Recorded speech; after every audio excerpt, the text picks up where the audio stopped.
So next up is the game Jetpac. Now, this is an absolute classic, which I think pretty much everybody who is familiar with this era of gaming has played.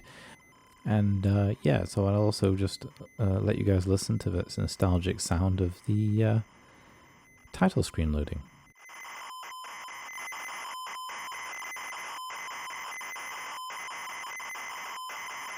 Should also note that the way the banding is appearing is actually down to how the display memory in the Spectrum is structured, and it is structured into these non-continuous bands.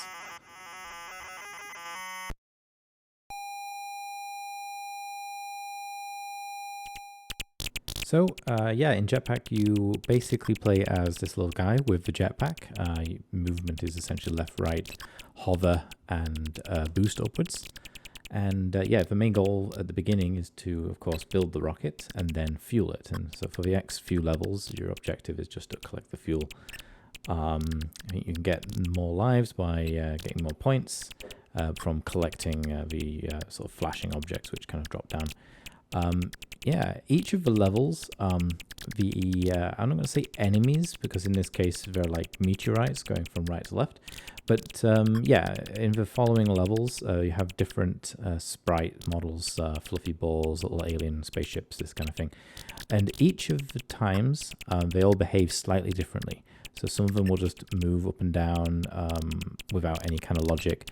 Other times, they will actually sort of go chase for you in your rough direction, and other times they'll wait at the side of the screen and then be triggered by your sort of passing by their height, this kind of thing. Yeah, so as you go along in the levels, the enemies obviously get more tricky to deal with, and your rocket also changes. So you have to build a space shuttle, I think, one time, and then I think the design of the rocket changes. I think you can see it says 1 on the side. I think there are 3 rockets. As a kid, I think I made it to the 3rd rocket, I think once. There might even be more. So I don't even remember what it looks like. So yeah, and I remember playing this with my brother quite frequently when we would always play 2 players.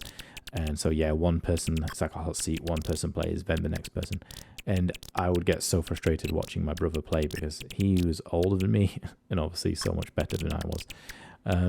Yeah, I played it on the keyboard with little rubber keys. Just so many good memories with this game. One of the best things about this game, or at least my best memory of it, is the sound.